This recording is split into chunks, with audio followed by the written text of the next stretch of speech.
ভালো করে লোকেশনটা ট্র্যাক করো যাতে আমরা কিডন্যাপারের কাছে সহজে পৌঁছাতে পারি। হ্যাঁ স্যার। না স্যার, এবার আমি ট্র্যাক করব। যার যেটা কাজ সে সেটা করো। আমার কাজ তো দরজা ভাঙা।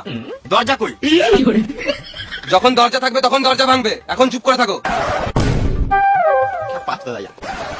আমি করবো কাজটা, আমি যাবো না, আমি এখানে দাঁড়িয়ে আছি, আমি ট্র্যাক করবো, আমি যাবো না, আমি করবো। আজব লেখা তো দায়া। অভিজিৎ, তুমি এই কাজটা ছেড়ে দাও, বুঝলে? এই কাজটা দায় করুক, না তো ও বুঝবে না। মেনে নিতে হবে।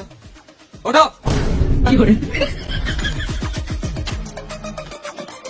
লোকেশনটা ট্র্যাক করো। হ্যাঁ স্যার, করছি। পেয়ে গেছি। চলো। চলো। এই তো স্যার চলে এসেছি। এটা তুমি কোথায় নিয়ে এলে? এটাই তো ট্র্যাকের লোকেশন। মানে? আপনি তো বললেন ট্র্যাকের লোকেশন নিয়ে দে, ওই জন্য একবার ট্র্যাকের শোরুমে নিয়ে চলে এলাম। পাঁচুদা দায়া, তোমাকে কিডন্যাপারের লোকেশন ট্র্যাক করতে বলেছি, এই ট্র্যাক্টরের শোরুম আসতে বলি নাই।